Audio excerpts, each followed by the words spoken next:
My hand started toward the phone, came back again. What was the use?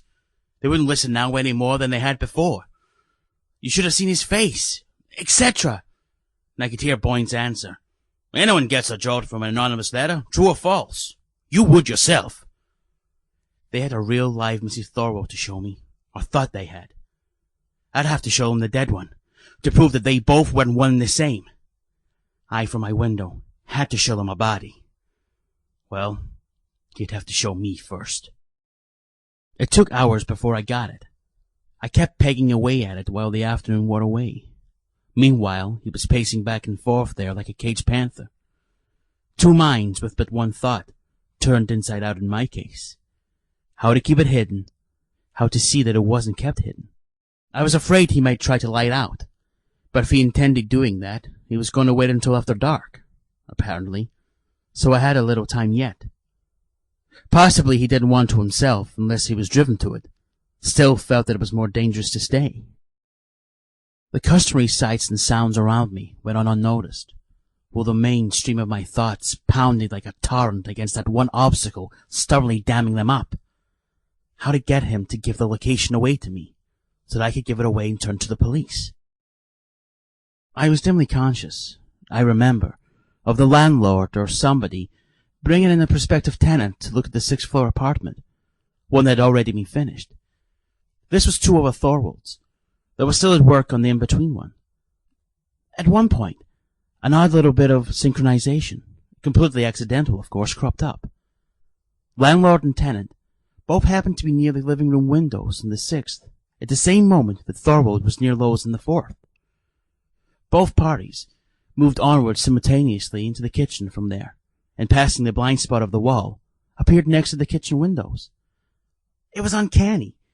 They're almost like precision strollers or puppets manipulated in one and the same string. It probably wouldn't have happened again just like that in another 50 years. Immediately afterwards, they digressed, never to repeat themselves like that again. The thing was, something about it had disturbed me. There had been some slight flaw or hitch to mar its smoothness. I tried for a moment or two to figure out what it had been, and couldn't.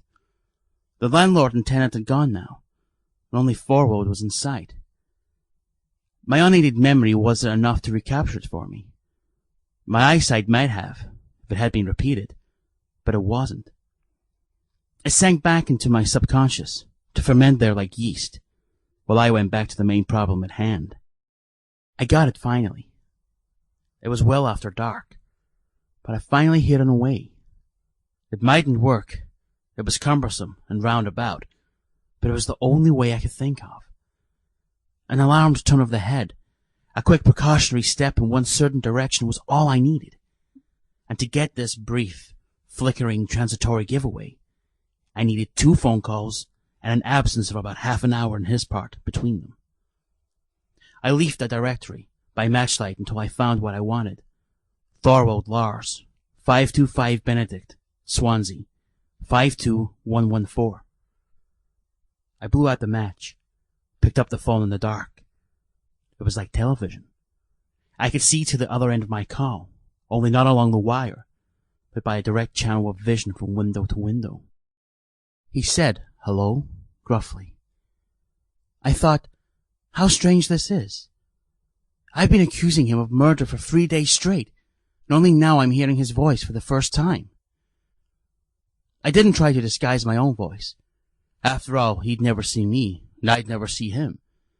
I said, "You got my note?" He said guardedly, "Who is this?" "Just somebody who happens to know." He said craftily, "Know what?"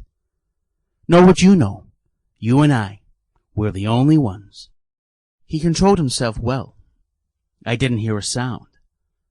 But he didn't know he was open another way too.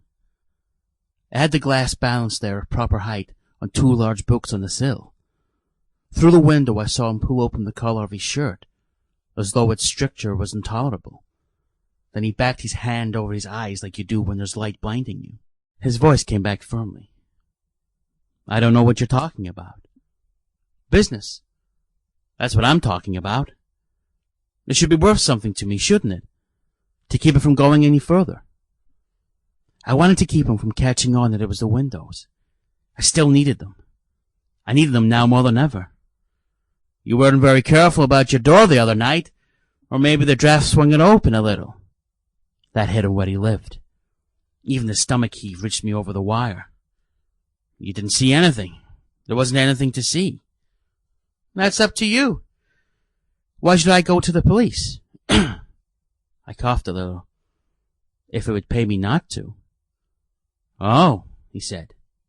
And there was a relief of a sort in it. Do you want to see me, is that it? That would be the best way, wouldn't it? How much can you bring with you for now? I've only got about $70 around here. All right. Then we can arrange the rest for later. Do you know where Lakeside Park is?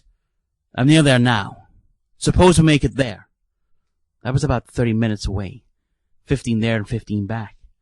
There's a little pavilion as you go in. How many of you are there? He asked cautiously. Just me. It pays to keep things to yourself. That way you don't have to divvy up. He seemed to like that too. I'll take a run out, he said, just to see what it's all about. I watched him more closely than ever after he'd hung up. He flitted straight through to the end room, the bedroom that he didn't go near anymore.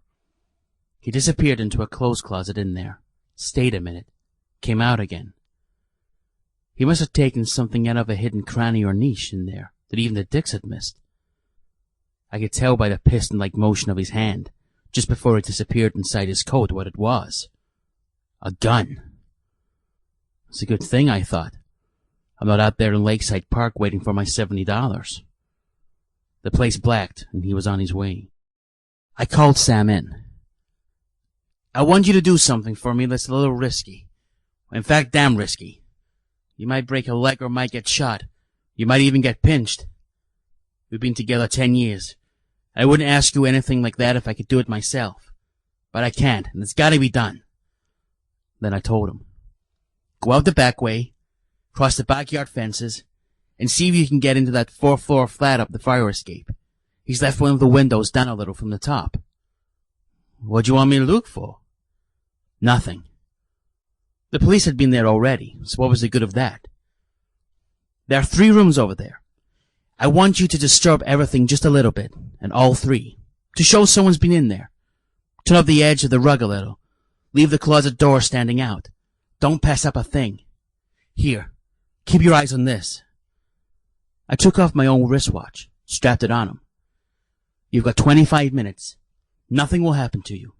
When you see they're up, don't wait any longer. Get out, and get out fast. Climb back down? No.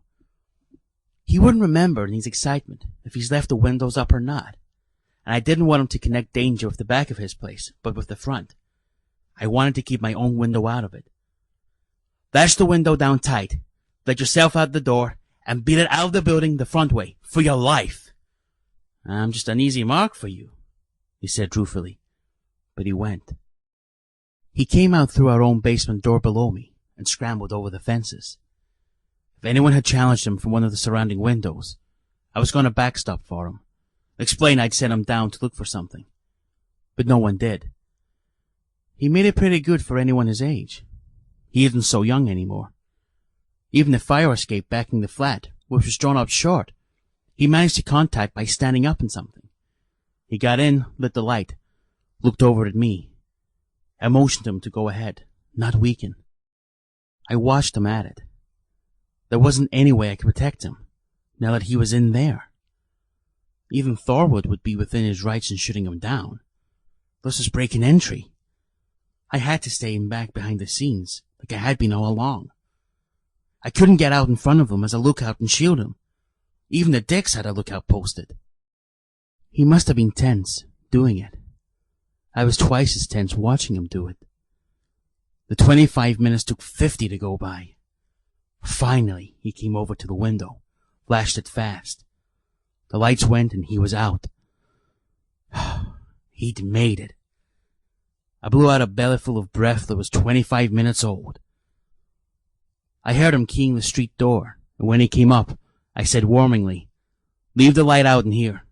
Go and build yourself a great big 2-story whiskey punch. You're as close to white as you'll ever be." Thorwald came back 29 minutes after he'd left for Lakeside Park. A pretty slim margin to hang a man's life on. So now for the finale of the long-winded business, and here was hoping. I got my second phone call in before he had time to notice anything was amiss. It was tricky timing, but I'd been sitting there with the receiver ready in my hand, dialing the number over and over, then killing it each time. He came in on the 2 of the 52114, and I saved that much time. The ring started before his hand came away from the light switch. This was the one that was going to tell the story. "You were supposed to bring money, not a gun. That's why I didn't show up." I saw the jolt that threw into him. The window still had to stay out of it. "I saw you tap the inside of your coat where you had it, and she came out into the street." Maybe he hadn't, but he wouldn't remember by now whether he had or not. You usually do when you're packing a gun and aren't a habitual carrier. "Too bad you had your trip out and back for nothing." "I didn't waste my time while you were gone, though. I know more now than I knew before." This was the important part.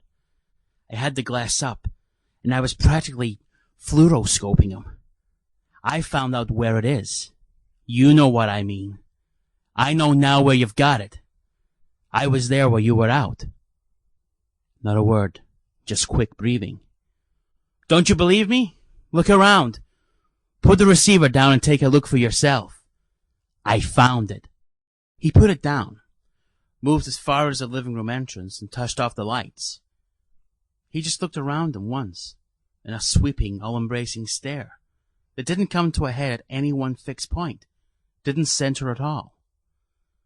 He was smiling grimly when he came back to the phone. All he said, softly and with malignant satisfaction, was, "You're a liar." Then I saw him lay the receiver down and take his hand off it. I hung up at my end. The test had failed. And yet, it hadn't. He hadn't given the location away as I hoped he would. And yet that, "You're a liar," was a tacit admission that it was there to be found. Somewhere around him. Somewhere on those premises. And such a good place that he didn't have to worry about it. Didn't even have to look to make sure. So there was a kind of sterile victory in my defeat. But it wasn't worth a damn to me. He was standing there with his back to me, and I couldn't see what he was doing. I knew the phone was somewhere in front of him, but I thought he was just standing there, pensive behind it. His head was slightly lowered, that was all. I'd hung up at my end. I didn't even see his elbow move. And if his index finger did, I couldn't see. He stood like that a moment or two. Then finally he moved aside.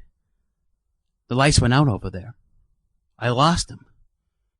He was careful not even to strike matches, like he sometimes did in the dark.